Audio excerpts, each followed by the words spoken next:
Study with शरण IAS की daily current affairs class में आपका स्वागत है। इसमें हम उन्हीं घटनाओं को शामिल करते हैं जो आपकी परीक्षा की दृष्टि से बहुत ही इंपॉर्टेंट है और पीसीएस प्री 2023 के लिए तो रामबाण है ये। इसको अगर आपने देख लिया तो यहाँ से इससे बाहर करंट अफेयर्स नहीं आने वाला है। इसलिए 2 या 3 दिन हो जाते हैं, हम केवल उन्हीं खबरों को छांटते हैं जो आपके लिए इम्पॉर्टेंट हैं। भले ही डेली वीडियो ना आ पाए, लेकिन हम उन्हीं वीडियो को आपके सामने लाएंगे जो आपकी परीक्षा की दृष्टि से बहुत ही इम्पॉर्टेंट है। इस समय एक बहुत चर्चित घटना है जिस पर लगातार विवाद हो रहा है और इटली ने प्रतिबंधित भी कर दिया है इसको। चैट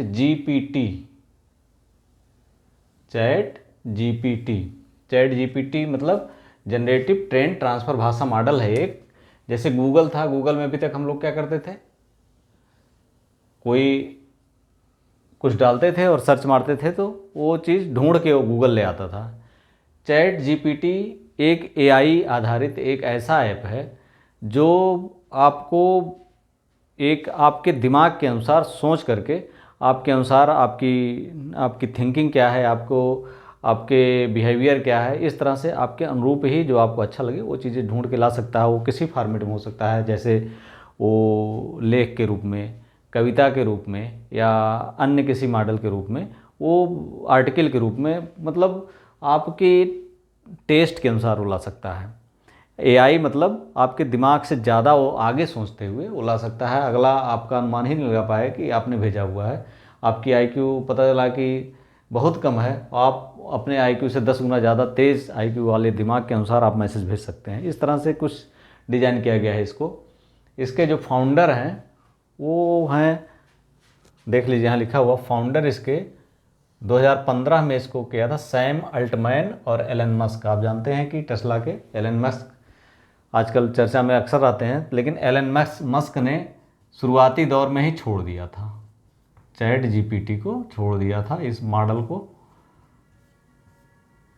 और वर्तमान में एलन मस्क इसका विरोध कर रहे हैं क्योंकि जो मानव इंटेलिजेंस है और उसकी भावनाएं हैं वो अलग, उसकी जो नेचुरलिटी होती है वो अलग होती है, और इससे जो है भारत लोगों के बिहेवियर को, सामाजिक व्यवहार को बहुत सारा नुकसान पहुंचने का अनुमान लगाया जा रहा है। हालांकि जो कोई भी नई चीज़ आती है तो उसका विरोध तो होता ही होता है, फिर जब वही बहुत एडवांस लेवल में हमारे सामने आ जाती है तो उसको हम धीरे धीरे एक्सेप्ट कर लेते हैं और हमारे जीवन का हिस्सा बन जाता है।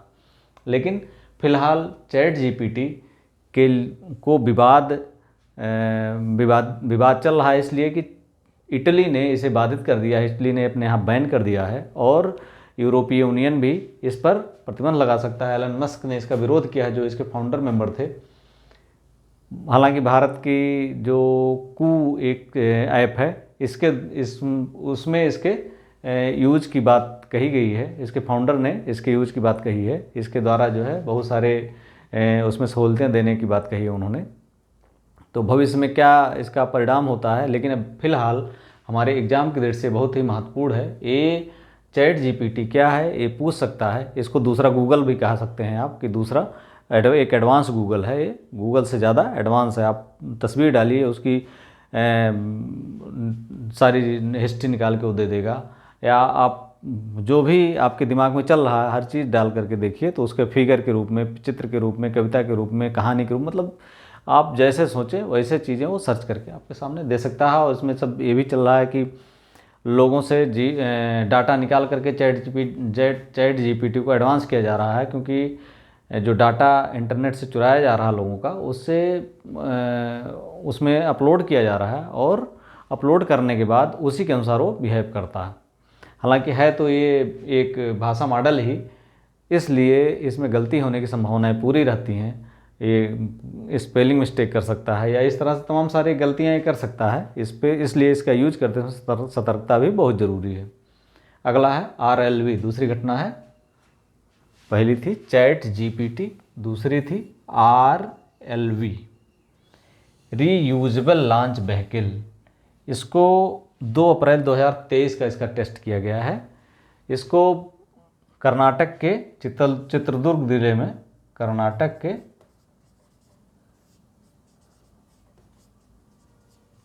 चित्रदुर्ग जिले में इसको किया गया है। 2 अप्रैल 2023 को इसका परीक्षण किया गया है।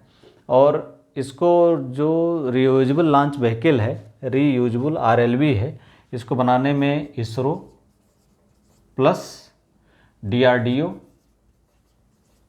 प्लस वायुसेना,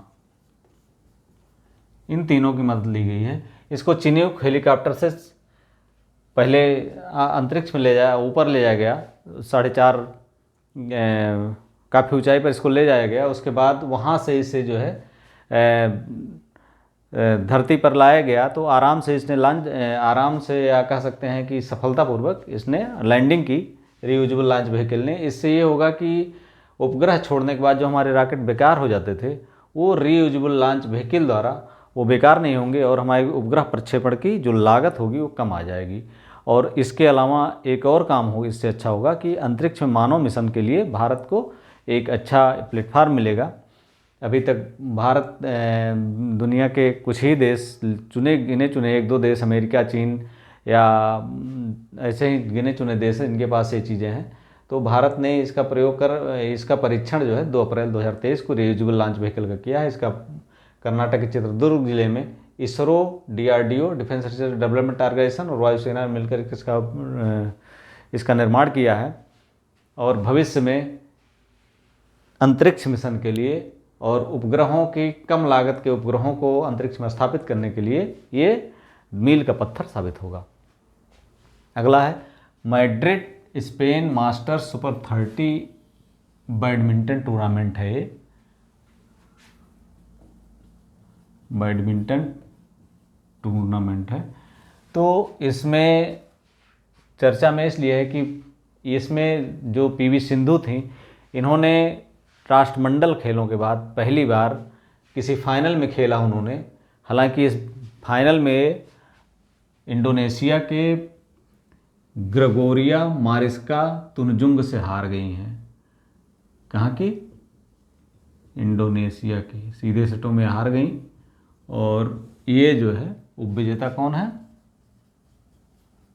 PV सिंधु, PV सिंधु।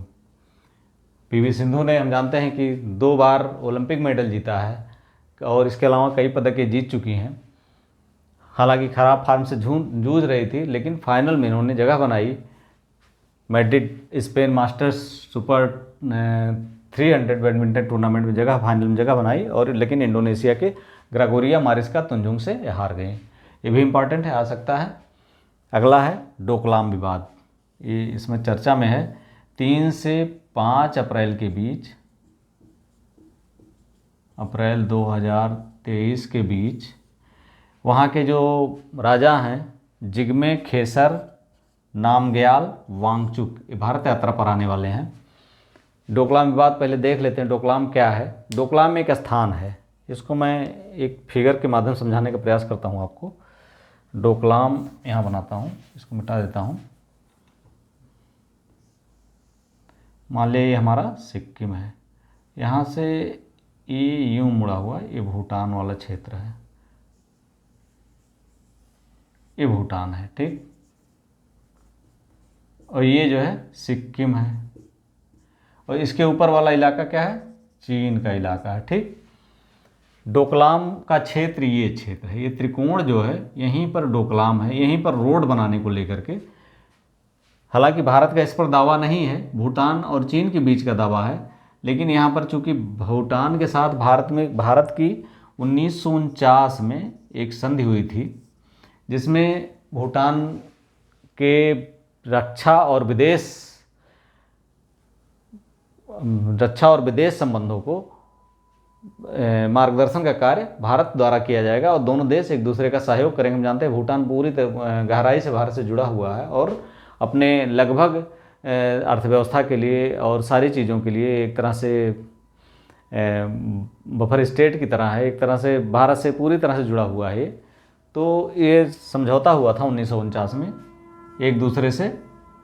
इसकी स्वतंत्र विदेश नीति या विदेश नीति और रक्षा मामले जो है भारत के द्वारा ही इसके सुलझाए जाएंगे या भारत के साथ सहयोग के माध्यम से ही सुलझाया जाएगा। लेकिन डोकलाम विवाद 2017 में जब हुआ, तो यहाँ पर निर्माण जब हो रहा था, सड़क निर्माण चीनी पीपुल्स लिबरेशन आर्मी चीन की वो कर रही थी, तो भारत के 270 से 300 सैनिकों ने इसको 2 बुलडोजर की सहायता से इसको रोक दिया था। अब इसको रोकने के बाद ये, हालांकि जो भूटान का इस पर उस समय तो नहीं था, लेकिन भूटान स्वतंत्र रूप से चीन से वार्ता इस समय विवाद का विषय है। स्वतंत्र रूप से वार्ता का मतलब ये है कि भारत के जो भूटान के साथ संबंध हैं, जो समझौते हैं, वो ये इसकी इजाज़त नहीं देते कि भूटान सीधे चीन के साथ करे, बातचीत करे। और अगर बातचीत के द्वारा ये इधर निर्माण की अनुमति देता है तो भारत के लिए खतरे की घंटी है। बाद में सिलीगुड़ी आदि क्षेत्रों में, यहाँ सिलीगुड़ी और धीरे से गलियारा प्राप्त करके वो बांग्लादेश में प्रवेश कर सकता है, या इसके लिए चीन प्रयास कर सकता है। हम जानते हैं चीन विस्तारवादी देश है, साम्राज्यवादी देश है, और वो किसी भी हद तक जा सकता है अपने साम्राज्य विस्तार के लिए, अपने देश के विस्तार के लिए किसी भी हद तक जा सकता है। तो इसलिए भारत के कान खड़े होना लाजमी है। और ये डोकलाम में जो घटना थी ये इसीलिए गर्म हो गई है। अब इस मुद्दे पर 3 से 5 अप्रैल के बीच यहाँ के राजा जिग्मे खेसर नामग्याल वांगचुक भारत आ रहे हैं, और इनका उम्मीद है कि ये अपना रुख इस पर स्पष्ट करेंगे जिससे भारत की चिंताएं दूर हो पाएँ और भारत को अपने समझौतों को भूटान के साथ सख्ती से, एक अभी हमने नेपाल के साथ ये समस्या झेली थी, अब भूटान के साथ समस्या खड़ी हुई है, तो ये संभवतः कमोवेश चीन की आंतरिक दखलंदाजी, जो भारत के सीमावर्ती राज्य हैं इनमें दखलंदाजी, जो बढ़ती हुई दखलंदाजी है, ये उसी का परिणाम है। और भारत भी अगर ताइवान आदि देशों में जो, या दक्षिणी चीन सागर में जापान के साथ, ऑस्ट्रेलिया के साथ या अमेरिका के साथ मिल करके जो एक रणनीति चला रहा है, हो सकता है उसी की प्रतिक्रिया हो ये कि इन दोनों देशों को वो धीरे धीरे मोटिवेट कर रहा है, या धीरे धीरे अपनी तरफ मोड़ रहा है, अपनी अर्थव्यवस्था की तरफ अपने खुद से जोड़ रहा है, ताकि भारत के ऊपर ये दबाव बनाया जा सके और भारत वहाँ से प्रशांत महासागरीय द्वीपों से, जहाँ पर चीन अपना दावा करता है, वहाँ से अपना दावा हटा ले। अब भारत को अपना ये महत्वपूर्ण बिंदु पर ध्यान देना होगा कि ये सीमावर्ती राज्य भारत से इतने गहरे से जुड़े हैं, इन दोनों देशों की सीमाएं इतने गहरे से एक दूसरे से खुली हुई हैं। अगर यहाँ पर डिस्टर्बेंस होता है तो जो आतंकवादी कश्मीर और म्यांमार या नागालैंड इस तरह से अलग अलग क्षेत्रों से नहीं घुस सकते हैं, यहाँ से उनके लिए एक गतिविधियों को चलाना आसान हो सकता है। तो इसलिए भारत को इस मुद्दे पर बहुत स्पष्ट रुख अपनाते हुए एक सख्त कदम भी और एक सहयोगी कदम और एक मित्रतापूर्ण कदम उठाने की ज़रूरत है, जो नेपाल और भूटान दोनों देशों को ये समझने में मदद करे कि उनकी भौगोलिक, आर्थिक, राजनीतिक स्थितियाँ ऐसी हैं कि उनको भारत से ही जुड़े रहने में एक संप्रभुता का एहसास होगा, चीन से नहीं। अगर चीन से जुड़ते हैं तो औपनिवेशिक शासन का उन्हें एहसास होगा और वो गुलामी का जीवन ही हमें जी सकते हैं, स्वतंत्रता का जीवन नहीं। जिस स्वतंत्रता के जीवन का एहसास भारत के साथ कर सकते हैं वो कहीं और उनको नहीं मिल सकता है। इस चीज़ का एहसास भारत को कराना होगा। इस तरह से वीडियो आपको अच्छा लगा हो तो like, subscribe and share. Thank you for watching.